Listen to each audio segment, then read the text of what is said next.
Welcome to the Haunted Hangover podcast. I'm Louie, and I'm joined by a special guest, Mustafa, founder of Hallow Swag. Welcome to the show, sir. Thank you for having me on, Louie. I love the show, man. Been listening to you for a solid year and a half, 2 years. Great show, man. Seriously, props to you. And I love that you've been doing this for so long. I know. I don't know what I'm doing, man. I still to this day, I'm like, I can't believe I'm still doing this. You know, it's kind of crazy. It's funny. I've talked to people like you who've listened to the show, and then they come on because they're starting their own brands and their own things. And they're like, yeah, man, I remember when you guys started, you know, because there aren't a lot of Halloween shows.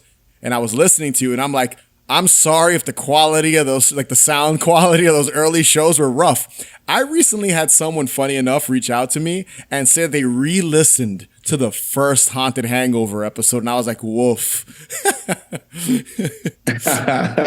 I mean, they got to expect that, right? Everything involves. Like, I used to have a YouTube channel, and like, I'm like, oof, those first two episodes were like rough. Yeah, man, you got growing pains, you know? You got to kind of little by little, you get better, you figure things out, you keep it moving, and you want to go up, not downhill. So that's kind of how I try to evolve even with this. So it's funny, you said you had a YouTube channel, and a lot of the times people are like, oh, I had a podcast, I had a YouTube channel, and it's too much work, I gave up. Yeah, it's a lot. So props to you, man. That's awesome. Yeah, man, thank you. So Hallow Swag, we're jumping right into it. Tell us a little bit about it. Right. Tell the listeners a little bit about Hallow Swag. If for some chance they missed your company and did not see you guys on social media, purchase a shirt. Spoiler alert, you sell shirts, Halloween themed shirts. But tell us about the company. Break it down here. Sure. Yeah. So we're Hallow Swag, and we focus a lot on apparel, like Halloween and horror apparel. So our bread and butter for like a lot of these companies are T-shirts, but we also have like jackets. We got this bomber jacket I'm actually wearing right now. Nice. We have a denim jacket, a really cool denim jacket we just released. We got mugs. Literally, we have rugs for people that people buy like a lot during like October time. They leave it out like their door, like for trick or treating. Blankets, socks, you name it. So we're gonna dive more into like the other category, but yeah. So apparel company with some other cool accessories, and we'll have more on the way too. How long have you guys been around for now? Like, how long has the company been producing just all this merch? June 14th is when we're going to turn a year old. Wow. So you guys are still fairly new. And I tell you what, it's impressive. Like, even now, I'm on your website as we record. I have it pulled up. You guys have a lot. And when I say a lot of designs. It's impressive because, you know, obviously, look, man, I'll be very real with you. I've been wanting to make a Haunted Hangover shirt for a long time. People have asked me for it. I have several designs. And it's not a cheap endeavor. It's not something you can just kind of do. You have quality control. You want right designs. You want people to want to purchase this. I can't imagine just kind of where you guys started, just a year, how much you guys have. Like, what did it take for you to kind of just grow such a catalog, I guess maybe is the word, of just like merch? Like, you've got so many different designs. It's kind of crazy. Yeah. So it really I mean, I come up with these concepts, right? Like I come up with this, like, for example, like we have like this Casper shirt, right? It's called the Casper Night Stroll. I'm like, I want a Halloween vibe. Like I want to look at a shirt and say, hey, this feels like Halloween. So I write it up and I have like all these ideas. I have all these notes and I send it off to like, we have a few artists and I just send them out to my artists and they just pump it out. And it's a lot of work, man. But sometimes you get like, I'm starting to kind of slow down because I don't want to just make shirts for the sake of making shirts. Yeah. And it's hard because with a company like this and like being on social media, they don't want to see the same designs. Like I can only post so much about like the same like shirt for like a month. I can't do that. So it's just like, it's really rough. Actually, that's like where the struggle is, you know, coming up with new concepts and, you know, I got to give these artists time and it's rough, but you know, I know, like you just mentioned, our store is really big, but I'm actually going to start sunsetting some of these these shirts and these designs. So Yeah, I got to make room for like the new batch coming in. So Make make, we'll make see sure how you that goes. make sure you use that as like a marketing tactic. Like buy it now, or they won't Yeah. be around. Like you won't be able to get your hands on this. And like you said, Yeah. it sounds like a pretty just kind of difficult thing running. Like having it, you deal with the shipping and the shirts and the artist and kind of quality control and just kind of the overall presentation that you want to give off with the brand. I just can't imagine kind of orchestrating all of that and leading all of that in any way. It's kind of wild. Just even looking at the website right now as we speak. Yeah, it's rough, man. Even the website, I got to update it like more frequently. And man, the content on social, like social media just wants you like content. It's just, it's rough, man. And with a full-time job, it's a different, it's a crazy world, man. It's tough. I give up with trying to keep up with algorithms, and I gave up a long time ago, man. Yeah. Yeah. I mean, I come from a marketing background, so I had to stay on it, but Yeah. it is what it is. It's a lot of work. You know what goes into having to market something and sell something and like it grabs someone's attention and that they want to purchase it, they want to own it. Now the Halloween designs, now the designs themselves. So you have like a group of artists that you commission artwork from them and they send it to you, and then there you print it up on, like, are there any known artists that you are? I think we were talking off air. You told me one of the artists, you have them. I think you said you bought a piece of art from them for the purpose of putting it on a shirt, right? Yeah, so that's rare. We've only done that one time, and that's the only one time we've done it. I don't know if we'll do that again. I just really just sketch up these shirts, these ideas of like what I'd want on a shirt. So yeah, I sketch up an idea and I'm like, okay, well, like I've gotten to the point where these really amazing, talented artists are really just like, hey, I know this person is really good for our vintage collection. This person's really good for this kind of design. So now I'm kind of like starting to get the grasp of who's good at what. I would say we're working with 5 artists, sometimes 6 different artists at once. So that kind of helps with the process. It's nuts.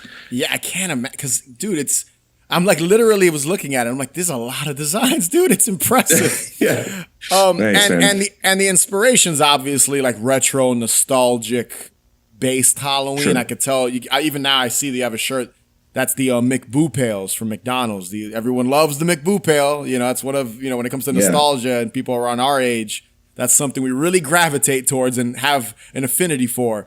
But is that something you guys always, like, you just always wanted to focus on, like, the vintage Halloween feel and look on all these designs, like, instead of something more modern, which I honestly, I prefer the vintage Halloween look. Sure. So I'm right there with you. Right. Well, I'm actually glad you brought that up. So the vintage look, the vintage like style shirts is what got me interested in doing, Hallow Swag in the first place. But so we do have like a vintage collection, right? Like, so right now I'm wearing my, Headless Horseman tee. And I love that like Beastle style, kind of Halloween designs. Like we have that with our Witch Rider design. And we have that, right? So that's like our bread and butter. But we also have what we call the Hallow Screams collection. And that's kind of like more broad, not necessarily always Halloween, but it's just kind of like more simplistic and modern, and you can kind of wear it year round, So I wanted that aspect of it still there. So we have the vintage collection, the Hallow Screams collection. We also have a Hallow Miss collection. So it's like our anti-Christmas designs, and we have like this character we've created, and it's like this ghost sheet. So you might have seen him pop up in different t-shirts and designs, and that's what's kind of like different about us, is that we created a character in our shirts. It's like almost like a story. You'll see him pop up in different shirts and designs, and he's like in the Christmas collection. He's got like he's like on a rooftop with Santa, and he's got like this candy cane stabbed to his chest. Yeah, I saw that one. Yeah, it's like yeah. So that was limited. So we'll come back with that collection later. So yeah. So we're trying different things, but yeah, there's definitely like a year-round aspect to it. But then I love the vintage collection. Like you look at it and you like, this feels like us millennials, like 90s Halloween vibe. That's what we were like aiming for with that collection. And the inspiration to kind of just start start this company and want to sell these t-shirts? Were there any other companies you really kind of not idolized, but looked up to, and like you saw what they were doing, you were like, I kind of want to do something like that, but for fans of Halloween? And because like I said, even going back to the nostalgia, like looking at your shirts, looking at the kind of what you guys have on your site right now, you know, a lot of horror companies, and I'm focusing on horror. There's a lot of, it's oversaturated. There's a lot of horror t-shirt companies. There's but so many Friday the 13th, Nightmare on Elm Street shirts anyone can own. Like how many, you know, you want 50 Freddy shirts? Like no, but a lot of, that's what sells. A lot of them do that. I do appreciate that you, for the most part, you guys seem to be staying away from that. There's not really too much, which I enjoy. I like that you guys are kind of not kind of going with what sells in that case, well, which I'm sure you want them all to sell in reality, but like, you know, a hockey mask or like just a picture of Jason or something, you know what I mean? And you guys are kind of veering away from that, which is cool. You know, it's different, you know, why, like, is there a specific company that inspired you, even though you guys are kind of doing something out of the box with it? Yeah. I mean, we do have that a little bit. We have like Ghostface. We have IPs like Casper, but I do want to dive into it a little more. But I don't want that to be what Hallow Swag is. Yeah. Because you're right. Like it's so oversaturated. Like how many? I don't know. Like my biggest bone to pick. I have a bone to pick with some of these. Like, all right, I can't wait to hear it. It's like. Yeah, so it's like I don't know how many times I could see like somebody wearing like a shirt, and respect to these artists and people who enjoy it. You know, like all the more power to you. For me, I don't want to see Michael Myers flipping off the bird like on a t-shirt, or Michael and Jason and like Freddy like sitting in the Scooby-Doo van. Like I don't want to see that, you know. But yeah, so I would say I love Fright Rags, man. I mean, Fright Rags really was like one of the companies that I've been buying shirts for so long, and there's amazing companies out there. Everybody should support like Creepy Co. I hope they're still around. I'm not sure if they're still around, but I would be very sad if they're gone, because I remember when they were really big into the enamel pins. Like that was their big thing, Creepy Co. At one point, that was like what they were making them. I guess that's what they were making the most money on. And then they kind of dabbled in t-shirts and blankets and all kinds of stuff too. So I think they're still around. Are they? Okay, good. Because I don't know. I heard something, but I hope they are, because they're amazing. Like I said, Fright Rags for me was like the standard. I used to get stuff from them all the time. Very, very good company, and Cavity Colors. So I looked at these companies, and I always wear them to like Halloween Horror Nights and like all these events. But now I got to wear my own stuff. Kind of just, you know. But I'm at Disneyland as like much as I can, just wearing my stuff. And then like people are like, "Hey, I like that shirt." You know, we try to get shirts that really pop out. You know, we really pride ourselves in that. Like anytime I go somewhere, people are like, "Oh, where'd you get that shirt?" I'm like, "Well, let me tell you, HallowSwag.com." Yeah, I don't know why I sounded like that. I do like the like. There's a lot of orange for obvious reasons, and it is really kind of vibrant. So your designs do pop out. I'm sure if you go to like you mentioned Disney World or Disneyland, and it's Halloween, and you're wearing a Headless Horseman shirt, you're going to get compliments, you know, so, or a convention, you go to a horror convention, people are going to be like, "Oh, that's a cool shirt. Where'd you get it?" Funny enough, you can just be like, "This is where," is that why you wear it? Do you wear your shirts to be a walking billboard? You don't ever tell them, hey, I have a say in this company. You don't say anything like that. You just are like, play it cool. I'm a walking, like seriously, like shameless plug machine. Yeah, I got it. I got to do what I got to do. I mean, we're still growing, you know, we're still in our infancy. So, but it's nice, man. Honestly, the horror and Halloween community is just incredible, man. Nobody's like, I've experienced like zero toxicity. Everybody's super sweet and supportive. Yeah, it's really incredible. I love this community, man. You must be avoiding Twitter then. I think that's probably what. Yeah, I'm not on Twitter. Twitter's a wild west, man. Yeah, dude. You want to see some mean horror fans, head over to Twitter and you'll encounter a bunch. Oh my God. I've seen it, but not for us. Do you guys go to horror cons? Do you guys like get tables and stuff, or you haven't dabbled in that yet? You know, I get asked that so much. So many people are like, "Oh, you got to be at, you know, Midsummer Scream and Monsterpalooza and all these things." And I'm like, "Yeah, man, we do." But it's so much work. Like it's so expensive. It's crazy expensive. And I got to take like all this time off away from like my wife and, you know, like just setting up tables and booths. And it's scary. I'm like, I feel like the risk is so high. I'm sure maybe it'll pull. Like I'm very confident in the stuff we have, but it's just like, damn, I just need to bite the bullet and finally just do it. Yeah, man. Especially you. You're in California, right? You're California based, right? So Yeah. I had George Stryker. He's a composer. I had Mhm. him on the show recently. He too is in California. And I was having a conversation with him off air, and I was telling him, I was like, California, especially like if you're like around LA or certain parts of California, Yeah, has a big Halloween scene. Like you guys have a big dude. scene compared to like New York City where I'm from, where out here Southern you would think, California. Yeah, it's awesome out here, man. We have so much stuff. Like we have yeah, like stores that are just like there's a Halloween Town in Burbank, yeah, I've been there. and yeah, it's so awesome. So I have this office, and all the cool stuff's actually in front of me, not behind me. But like like when I'm working on Hallow Swag stuff, I try to make my office feel like a Halloween Town in Burbank. Like Yeah. it's just that whole street. It's like so much Halloween stuff. Southern California is like such an incredible place, and I'm just like not taking advantage of it. In my opinion, I think like the East Coast and Midwest crowd is like stronger than SoCal, but I could be wrong. Nah, I don't know. dude. Like so No. out here, it's funny because I thought this would be a fun conversation for us to have here, just kind of Yeah. comparing like East Coast, West Coast kind of Halloween vibes. Out here we get like the fall, so we get what Yeah. you picture in any kind of Halloween movie or show, or you picture autumn. You get autumn here. You guys don't. But funny enough, like the Halloween Town store, and like you guys have a Mystic Museum, and you guys have a lot of Yep. haunts. You guys get Halloween conventions. There's like a couple. I've had some like short There's a films of lot. mine. Yeah, I've had short films of mine screen at those. Whereas to here in New York, we don't really have that. We don't have a Halloween convention. Like that's not a thing. We just had our Really? Okay. first.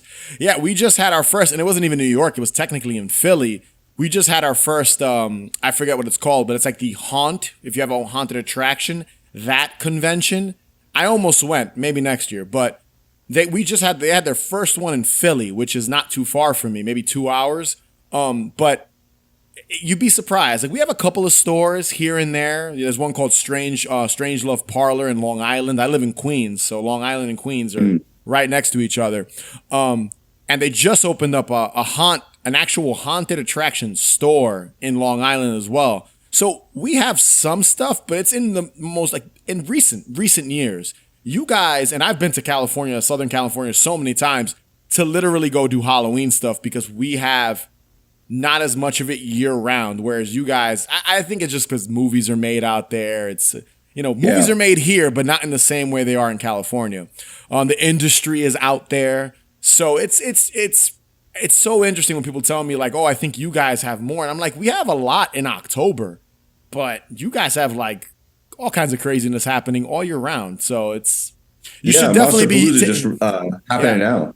Yeah, you should definitely be taking advantage. Have you tried to get like your products in some of these stores at all? Or not yet? You're not there yet. That's the next. Yeah, Okay. that's kind of the next step actually right now. Like I'm kind of willing and down to just bite the bullet and just be like, fuck it, man. Like do you want like a batch of these like Casper t-shirts that we have? Like, I think they would eat it out. Like honestly, like when people They'd get our sell. shirts, they're really happy with it.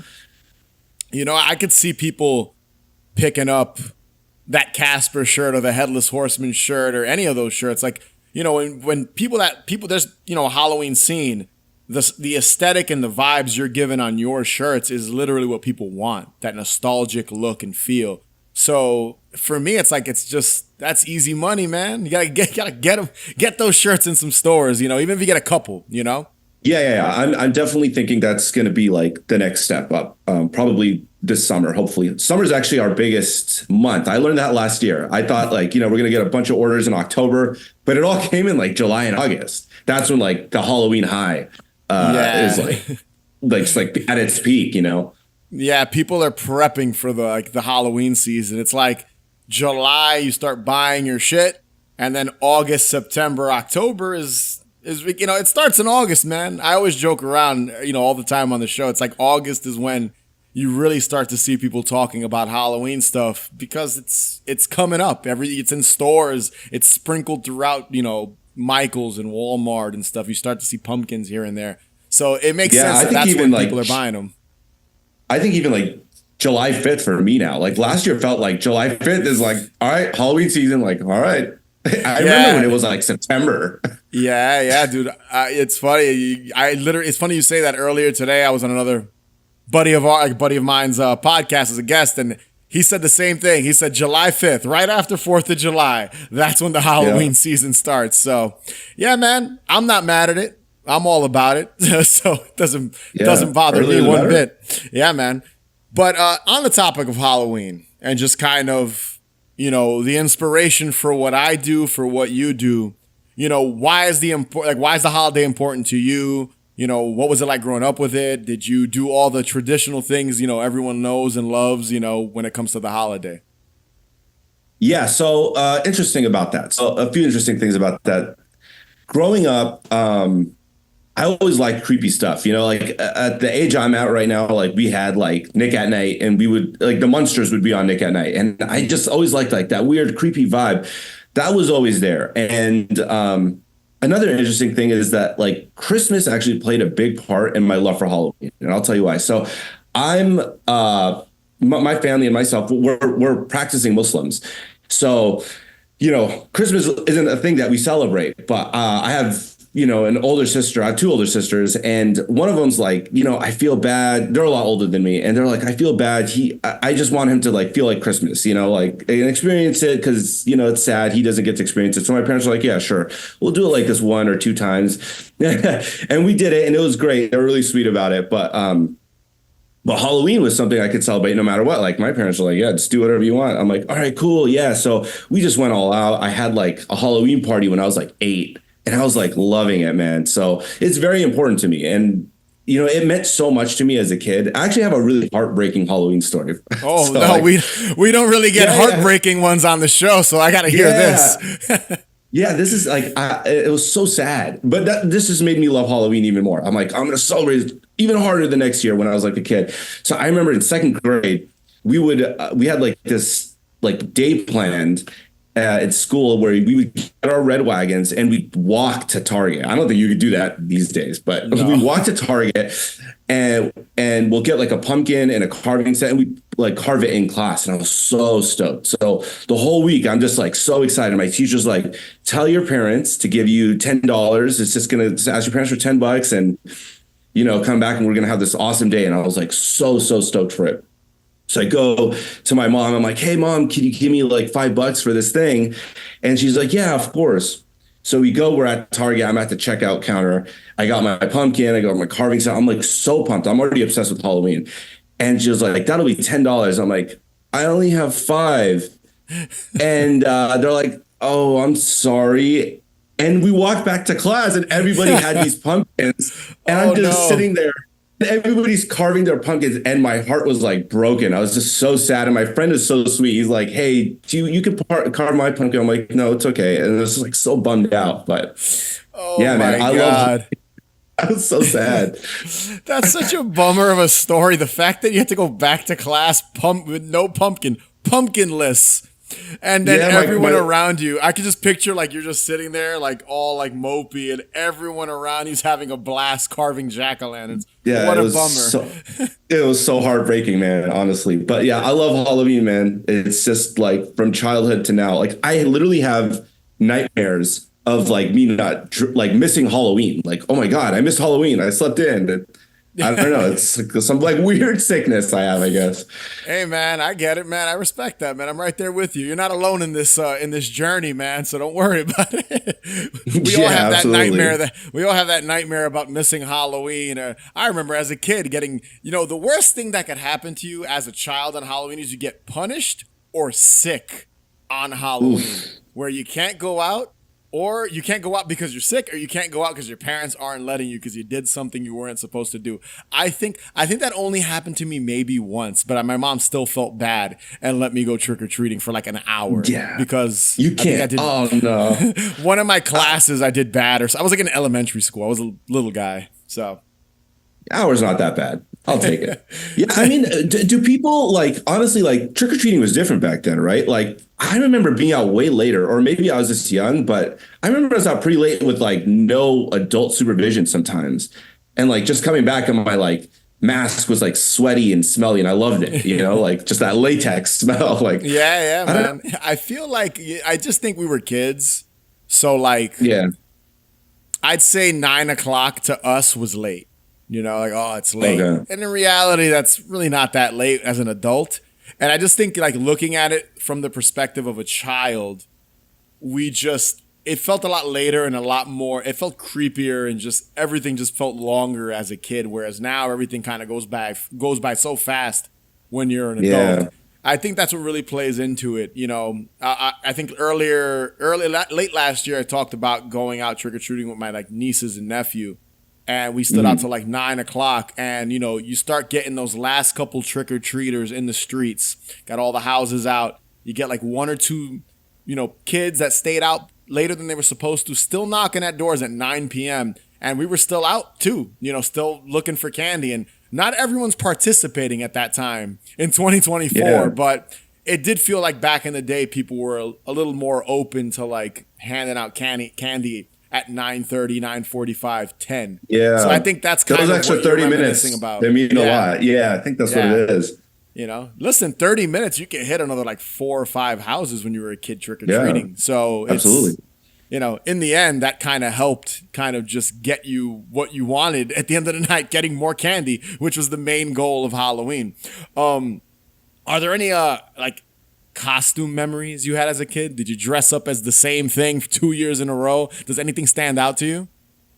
I do that. I do that more now, like where I'm more consistent with what I am on a Halloween night. Then we usually have Yeah. Halloween parties. I'm usually hosting a Halloween party, but yeah, man, I remember 1995. I was Scorpion, and I remember that costume was so hard to find. My poor sister, man, she just drove all around town looking for a goddamn Scorpion costume. I think the first costume I can remember would either be Batman or Aladdin, which is so stereotypical for me. It's like, God damn it. Really, guys? I really did love that movie. It You was like probably killed it, 1992, man. 1993. You probably killed it in that Yeah, I guess- costume. Yeah. God, Oh, I was the Prince Ali version, bro.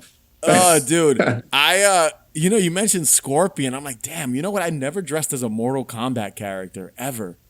I dressed Yeah, up that's as the a year the movie came ninja. out.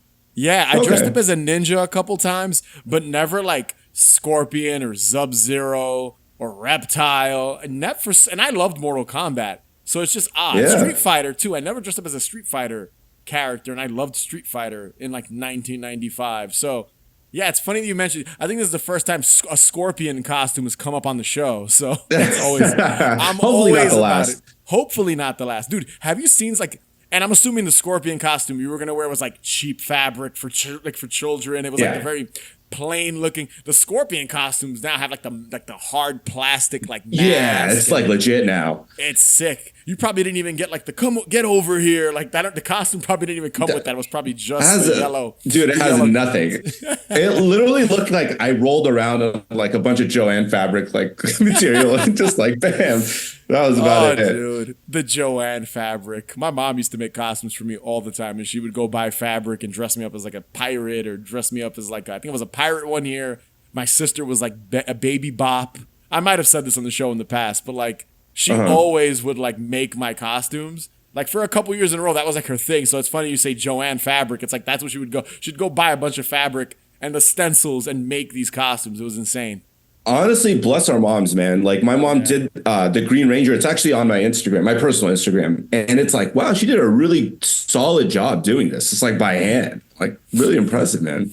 It's funny too because you said your parents really didn't celebrate Halloween, so the fact that they were like cool with it, which is awesome. Which like hearing that is awesome because you know you got some parents that are sometimes like really religious or culturally they don't celebrate. They didn't celebrate Halloween, Christmas, whatever. The fact that they were Right. like go out trick or treat, dress up, hang out with your friends, go to a Halloween party at school. I'll never forget like going to school and seeing the kids you could tell the kids that didn't like their parents didn't celebrate Halloween because they would never dress them up. And I always was Right. like, you know, as a kid, you go up to them, you're like, hey, why aren't you wearing a costume? And they're just like, oh, my parents won't let me. And it's always like a bummer. So it's cool that your parents were like, yeah, man, whatever, do whatever you want. Yeah, you know, it's funny. It's like I consider myself still like a pretty religious person, but and we my family still does too. But they all support it. Like my nieces and nephews, like they celebrate it, they love it. Yeah, I saw those kids. That's like, man, it's kind of heartbreaking. Like I hope they're enjoying something out of it, you know. Yeah, But it was always a bummer, man. I had cool parents. I had really cool parents for sure. Yeah, man. They let you trick or treat, man. That's the most important thing.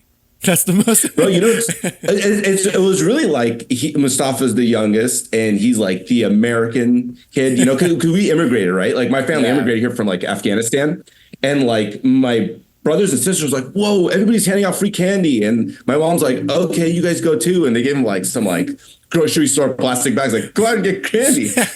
No costume on, just a bag. Let's collect all the candy. Then you're like, oh, wait a second, I could dress up as a character. Boom. Yeah. You dress up as a character the following year. That's dope, man. I like to hear that. I like to hear those stories. You know, I sometimes, you know, I have people I've met at work and things like that where they're like, oh, I don't celebrate Halloween. Stupid. I'm not going to let my kids, or it's the devil, or whatever you want to say. I don't know, whatever nonsense they want to say. It's like, listen, guys. It's fun. It's for the kids. It's supposed to be a good time. It's not about devils and demons. It's about candy and dressing up as like a Pokemon. Come on, guys. Honestly, like, it's a for me, it's like a community thing. It's really nice. Yeah. Like we have our own house now. Like we just this is gonna be our third Halloween here in this house. And it's cool. Like I see these kids and like everybody's just, you don't want to be the house that doesn't hand out candy. You know what I mean? You don't want to be like that house, you know. You don't want to be that neighbor that shuts off all the lights, peeks out the window when someone rings the bell. You know, I hated those are the houses that back then would get egged. If you or TP'd. Yeah, TP'd or egged or shaving creamed. It's a wrap for you. Like that's it. Like you're hiding.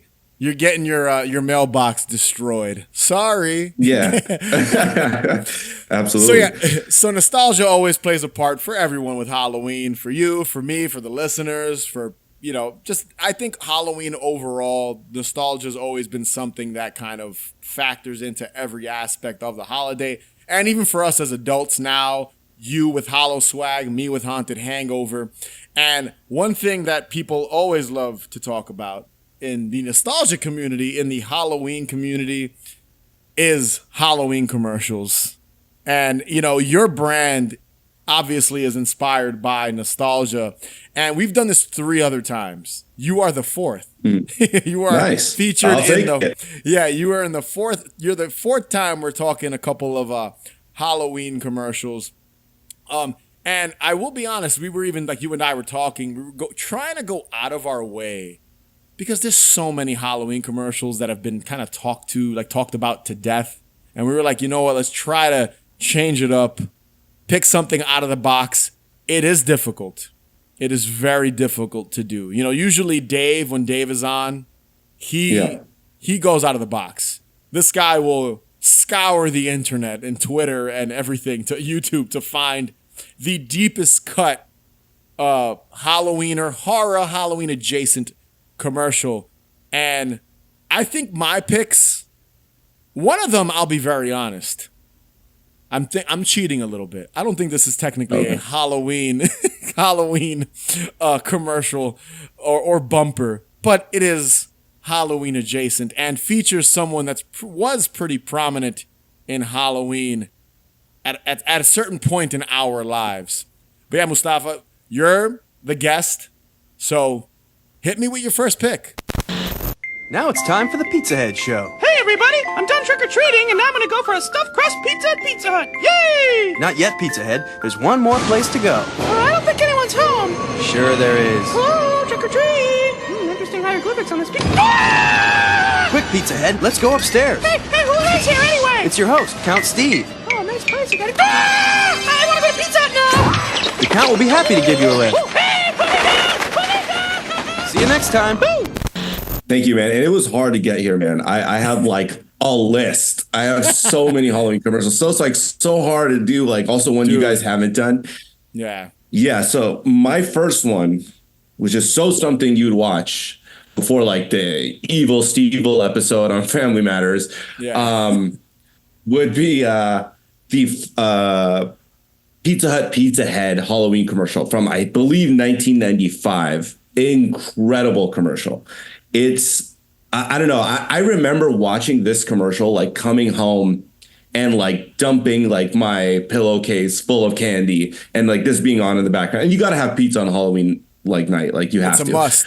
But yeah, absolutely. And dude, the atmosphere on this commercial is incredible. It's got everything you need. It's got fog, like a haunted castle in the back, thunder, lightning. It's so solid. And Pizza Hut, like the Pizza Hut Pizza Head, it's so stupid. He's like being carried by this stupid like skeleton hand costume thing, and you can't ever see it. And there's like a narrator, and then he has like this crazy annoying voice.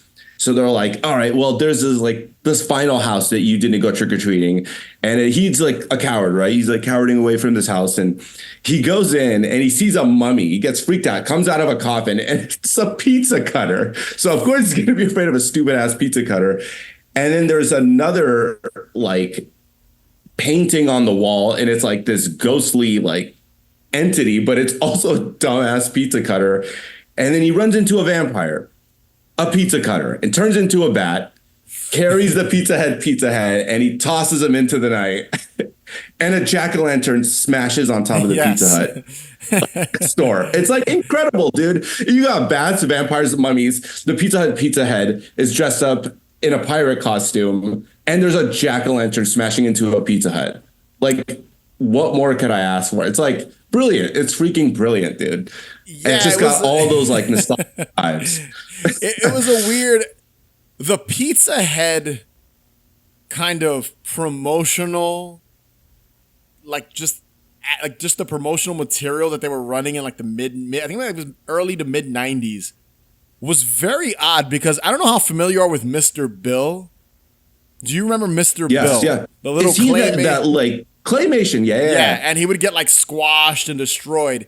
These are basically the equivalent of that, but with a pizza, like a slice of pizza. Yes.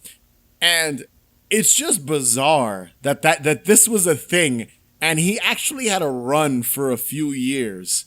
And I've always been a big fan of like anthropomorphic things. So like there was like Stickly, which was like the talking stick. Nickelodeon. Yeah. So like they had a bunch of like, that was like a thing, like anthropomorphic objects that like hosted and talked to you, or talk to children, not adults. I think as adults, I'm sure the adults in like 1995 were like, this is stupid. But very it is just stupid, but it's awesome. Is dumb. It is awesome. But it's just like a bizarre way to market pizza to children. But I loved it, dude. And this commercial, and I want to say one thing.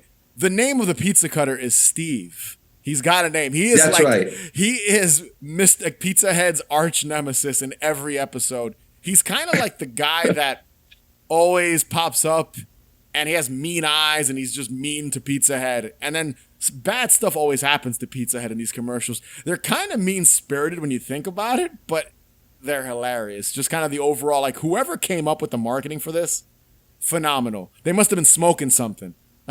Yeah, absolutely. It's brilliant, man.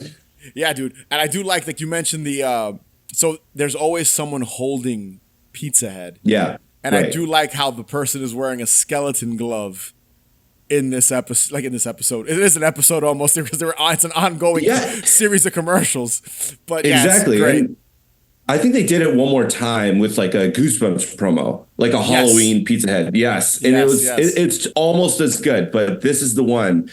This is like the gold standard for me. Like when I think about like, I literally remember watching this like in between trick-or-treating runs. Like it was incredible. And I'm surprised he hasn't come back. I'm shocked that they haven't tried. I know, why the hell not?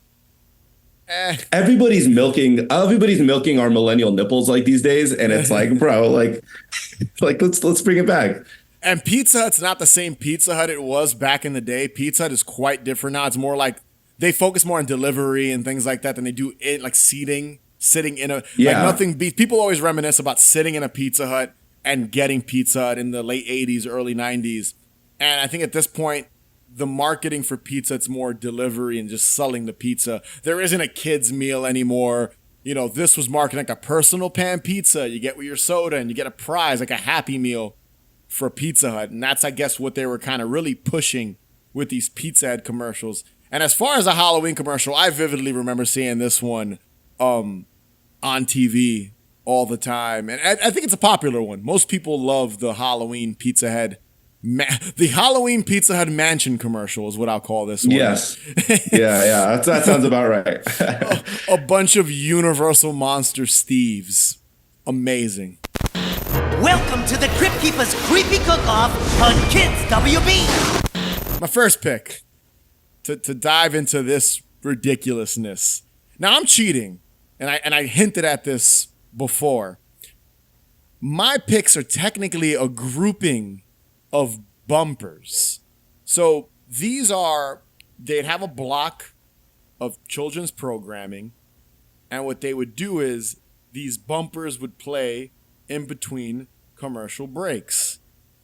And I'm going to call these series of bumpers because technically these are not Halloween. These are more so just something that's... And he had multiple events, I think, that year, because there are some other events, and I don't want to talk about them because I might save them for a future episode. But I'm calling this Crypt Keeper's Creepy Cook-Off on Kids WB. Now, I think this was either the late 90s or the early 2000s. This was a little later. So this was like the end of the Crypt Keeper and Tales from the Crypt's run, because they had that long run for 7 seasons from 89 to like 96. And then it started to fizzle out. But the Crypt Keeper was very much a pop culture icon still. He still is to this day. People know him more than episodes of the show sometimes. Especially if you're not like a horror fan like us. We would know episodes and stuff like that. But what the most bizarre thing about the Crypt Keeper, and we've talked about it on the show before because we covered a Tales from the Crypt Keeper episode in our Anthology Obscura series that we run here at Haunted Hangover. And to market an R-rated zombie, he's basically a corpse that's alive, to children, shows you how different the world was in 1990. So these bumpers played in between like the Mummy TV show, I'm sure Animaniacs, a bunch of whatever was on Kids WB at the time in the mid to late 90s. And the gimmick was the Crypt Keeper is a chef. And he wants kids to send in disgusting, it's pretty sadistic when you look at the concept. He wants children to bring in and I guess give their recipe of the most vile, disgusting food item in the world.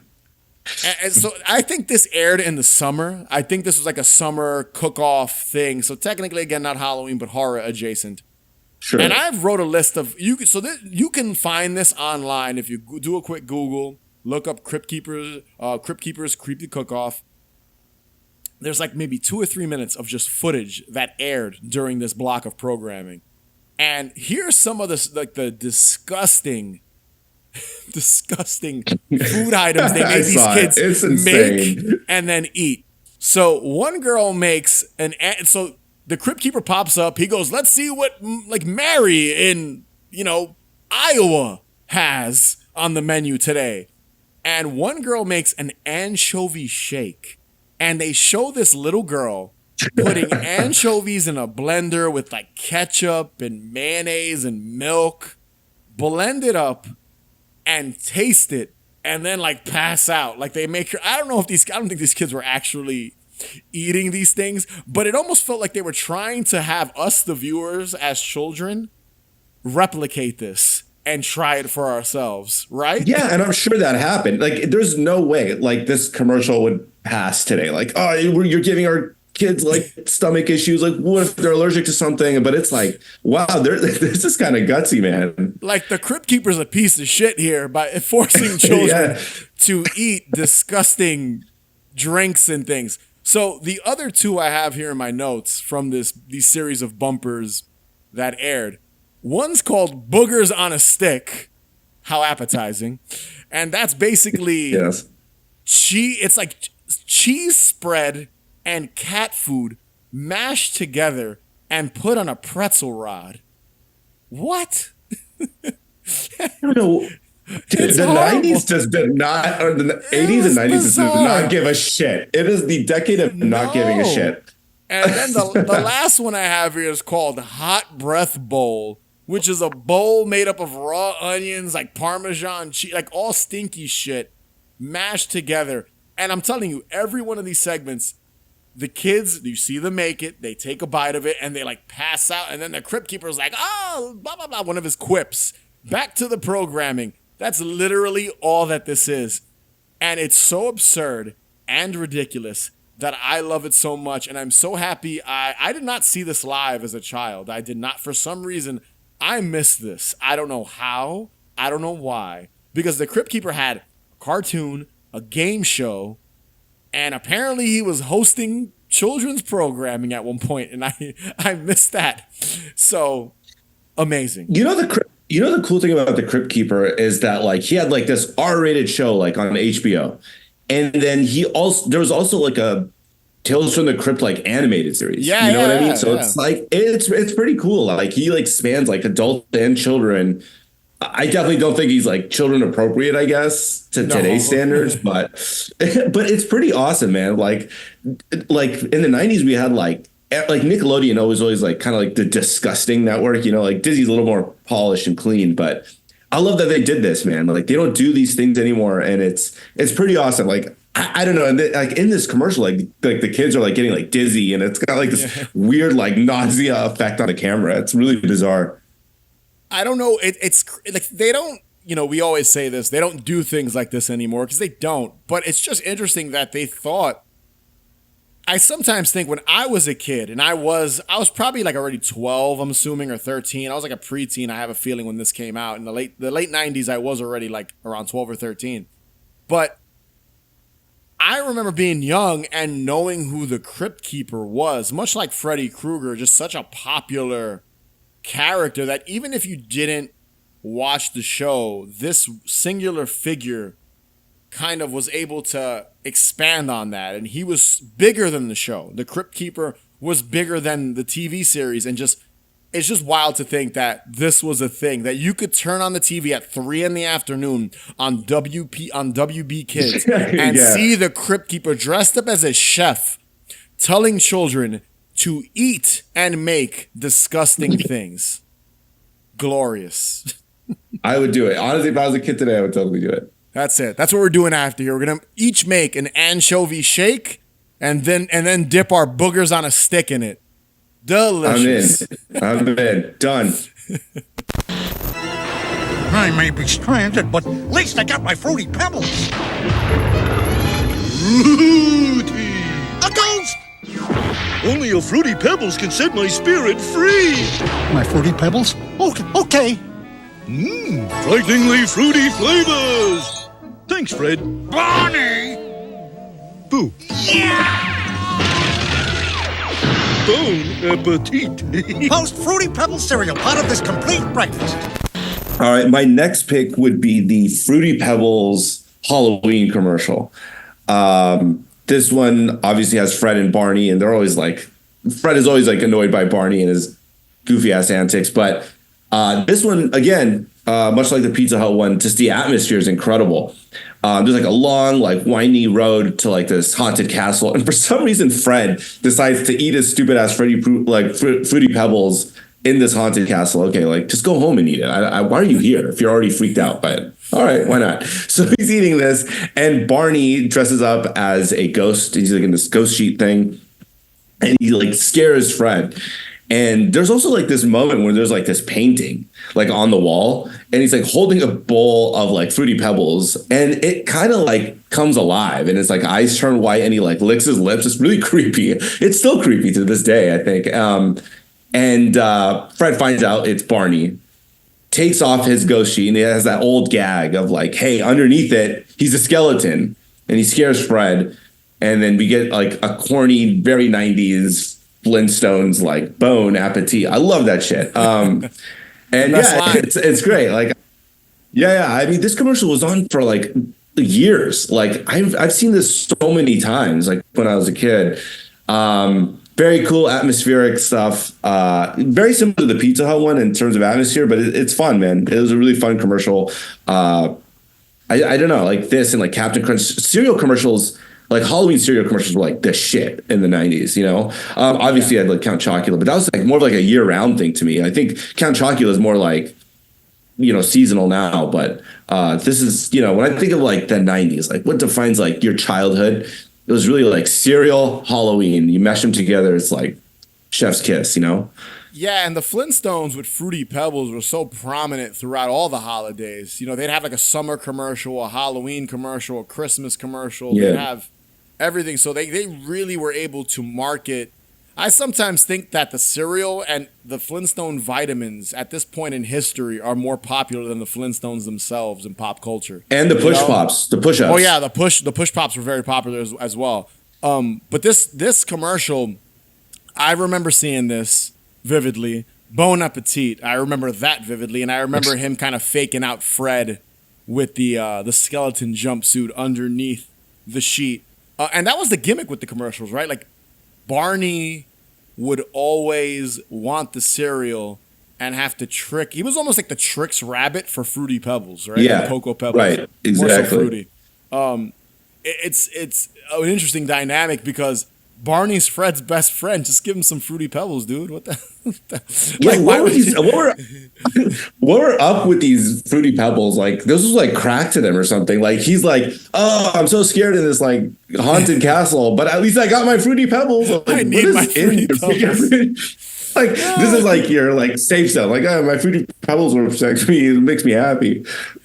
Are you a Fruity Pebbles guy or a Cocoa Krispies? Is it Cocoa Krispies or Cocoa Pebbles? No, there is Cocoa Pebbles. Yeah, definitely Cocoa Pebbles. No way. Well, Fruity Pebbles are good too. I think now, yeah, but now they have Fruity Pebbles like purple and orange now, like for Halloween.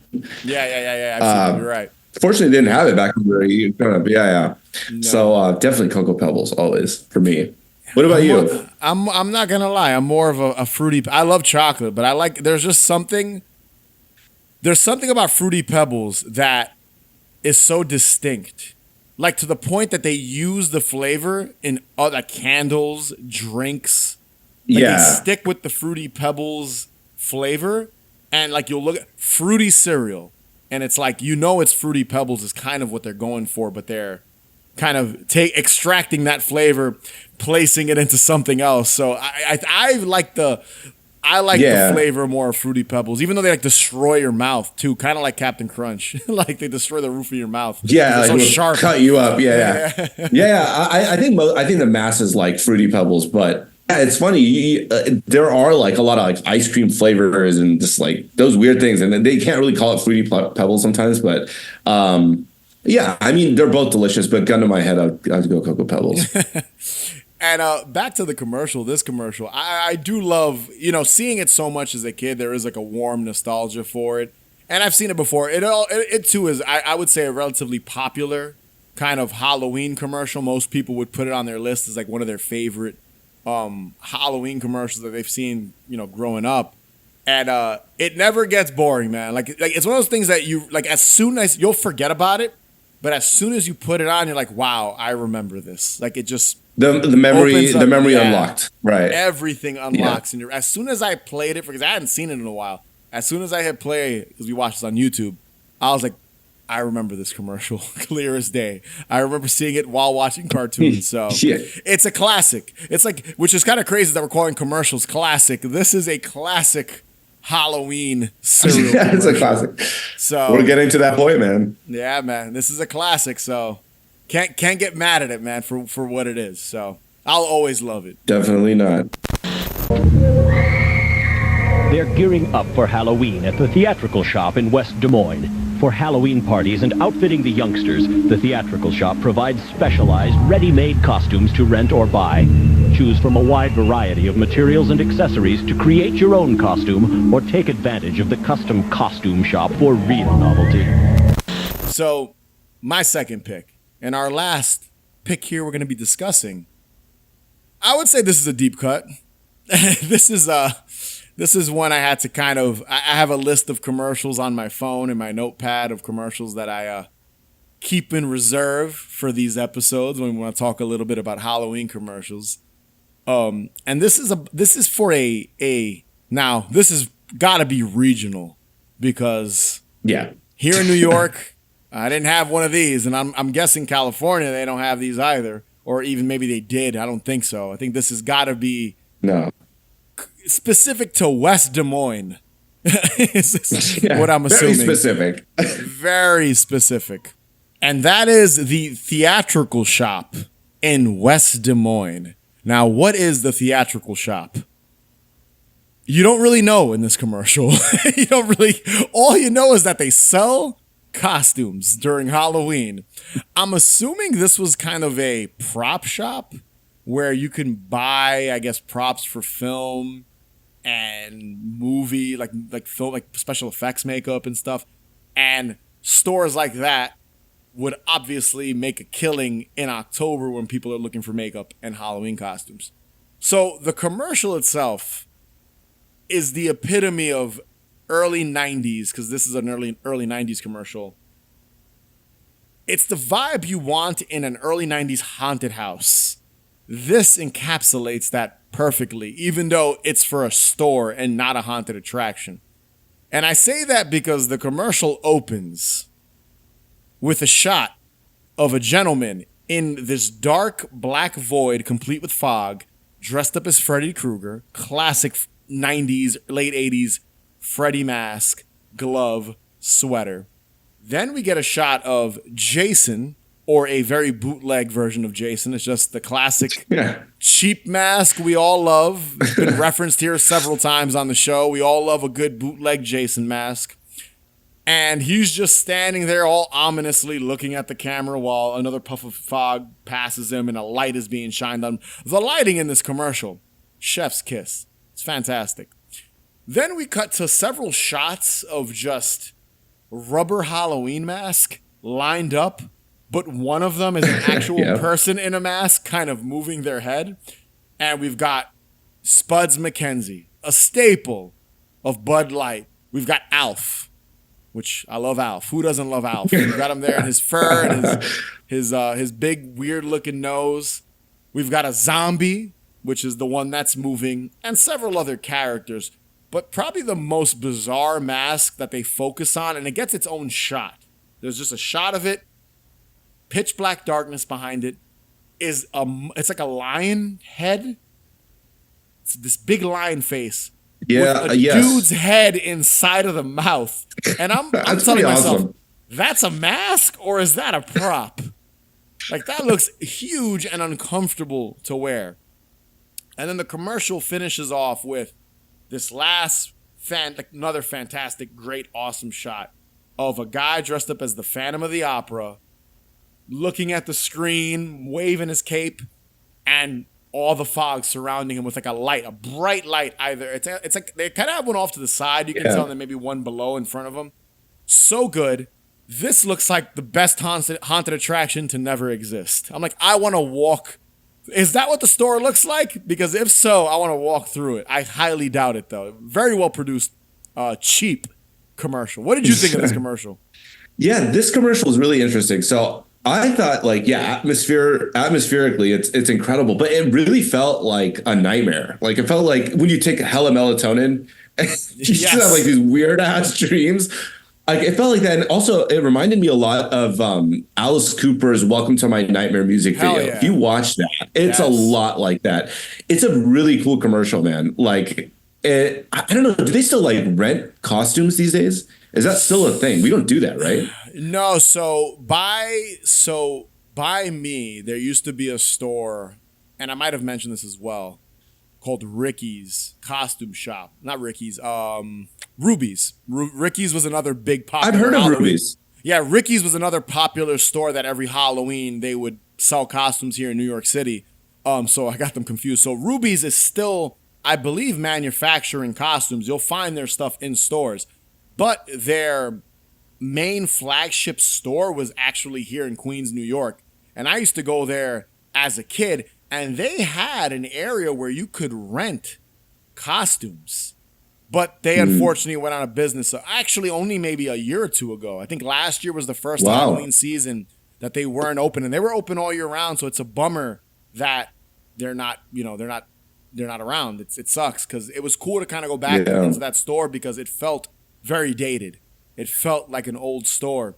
And I used to go there in the late 90s or mid to late 90s a lot to buy my costumes. And I remember the back, they did have a spot where you could rent costumes. Nowadays, no, not with like the pandemic and germs and things like germs and like sweating and that stuff. No one's sharing a mask anymore. Even like you look at these like, mascot costumes with the big furry heads and bodies. I'm sure there's like strict protocol behind kind of renting it out, like cleaning it, dry cleaning it, and then renting. I'm sure it exists, but not in like cities we live in areas we live in. I can't see that being a thing anymore. I know I went to one in Philly last year, I think, maybe early last year, 2022, and it was a costume shop, and it was relatively large. And I went to one out in Ohio as well, which I was in Ohio, which, long story, I didn't need to be out there, but I had to be out there for something. And I also came across a costume shop kind of in this vein.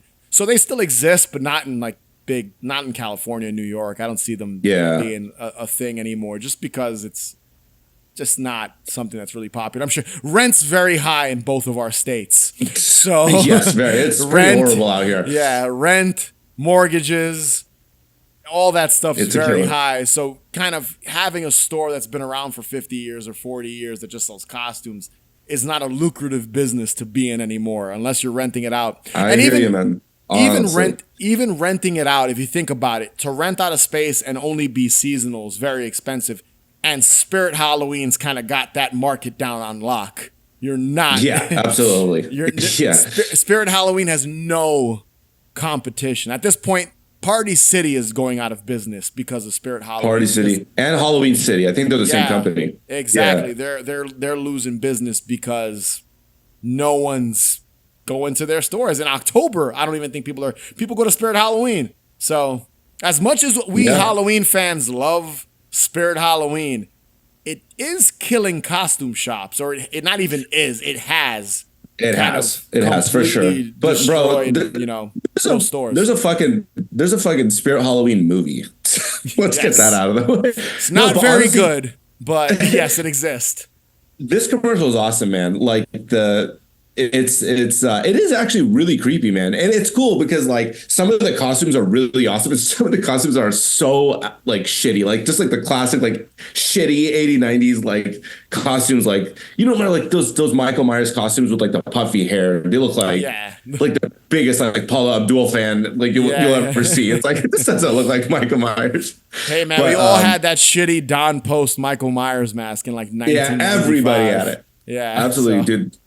Yeah, but it's a really awesome commercial, man. It really creeps me out. I don't know why. This feels like a nightmare. And again, Alice Cooper's Welcome to My Nightmare vibes like all day here. Yeah. Dude, if this commercial, if you're 7 and you're watching like Barney or Sesame Street and this commercial just plays, well, PBS wouldn't have played that, but you know what I mean? One of those old, if you're watching an old kids programming, and this commercial popped up, which back in the day, that's what happened. These type of commercials would air in the middle of children's programming. This would scare me. That first shot of Freddy Krueger would just make me shit my pants. Would scare me. Dude.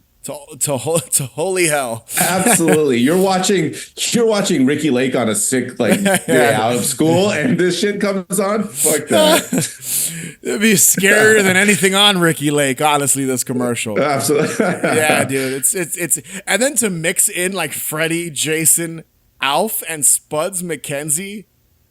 Dude, that's the crew right there. I know. That's the crew. That's the crew of 1988 right there. Living it up. Absolutely. All right, if you had to pick out of my 2 commercials, which one's your favorite? Man, that's tough, dude, because you got an iconic, figure and the Crypt Keeper, and then we got this weird-ass, nightmare-esque Halloween costume. Sure, I'm actually going to go with the Halloween costume store in Des Moines. Like, I don't know why. I've seen the Keeper. I love him. Like, he is like a Halloween icon for us, or a horror icon. But honestly, this commercial like really kind of takes me back, even if it's not a store you like knew about or a commercial you never saw. You've seen it somewhere in like some like weird other alternate reality if you lived in Des Moines, Iowa, or whatever. The theatrical shop in West Des Moines. That's basically where this was located. Imagine it's still open. I would be amazed if it was still in. I highly doubt that it's still in business. If it isn't, let's go. I'll take a flight out there. Me and you. We're going to West Des Moines to visit the theatrical shop. If I'm going with your two commercials, which one I prefer? Which one I love? As classic, and I said it, the Flintstones Fruity Pebble Halloween commercial is. I love it. I do love it. And honestly, all four of these commercials are awesome. Everyone's winning here. But I'm going to go with the Pizza Head commercial because I tend to lean more towards the bizarre. Obviously, with my two picks. Yours is very bizarre. Just odd choices in just kind of coming up with these ideas and these concepts to market these things. The Pizza Hut Pizza Head commercial is I just love it. I just love how kind of, it doesn't seem like it would be, it seems like a commercial you'd see in a movie, like a faux commercial. You know? Yes. This pizza wanting to visit a haunted house, and then Steve the pizza cutter transforming into several different monsters. Who wouldn't love that? Like, that's just perfect. Yeah. That's a perfect Halloween setup and perfect, just like in a compilation, this is, like if someone put up, and they exist, Halloween commercial compilations, this one would stand out the most. Like if I lumped up these four commercials, this would probably stand out the most next to the theatrical shop in West Des Moines. Like that would be probably it'd be a fever dream seeing those two commercials together. So I'm going with the Pizza Head Halloween commercial. Can't go wrong with it, man. It's so good. It's glorious. Yeah. Call or stop in now to reserve your favorite costume. The theatrical shop in West Des Moines. Our prices won't scare you away. So that was Halloween commercials, part 4. Mustafa, thank you so much for joining me. Where can people find you and Hallow Swag? Hallow Swag. Well, sorry, I added an S there. All good, brother. Thank you so much for having me, man. Yeah, please follow us on our socials, the website to buy t-shirts. And honestly, we really pride ourselves in our product. So, I mean, our t-shirts are really high quality. And if you have any feedback for us, please let us know. Like, we really strive to have like good fitting, good, super soft, high quality t-shirts and just all of our products. But it's going to be hallowswag.com, and that's Hallow like Halloween, HALLOW swag.com. And you can also find us on Instagram at Hallow Swag and TikTok on Hallow Swag Store. We're also on Facebook as well. So we really need a lot of support. We're going to continue to grow, and really appreciate everybody out there. If you have any questions about Hallow Swag, please hit us up and we'll get to you guys as soon as we can. And I can confirm, you guys send me a shirt. It's lovely. I was wearing it yesterday. It's a great, great shirt. So support these guys. If you love Halloween, you love horror, you love nostalgia, they're doing big things over there. Purchase a shirt, a blanket, whatever, rug, with all the good stuff you guys are selling. Show them some love. And I'm sure you'll be back on the show in the future, man, too. I'm sure I'll get you on and, we'll talk some more Halloween stuff. Another fun Halloween topic in the future.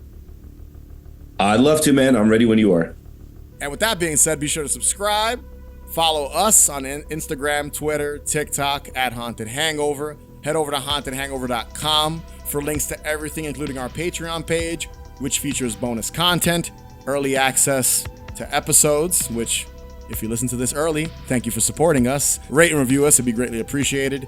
And as always, remember, the best cure for a hangover is more booze. Catch you guys later.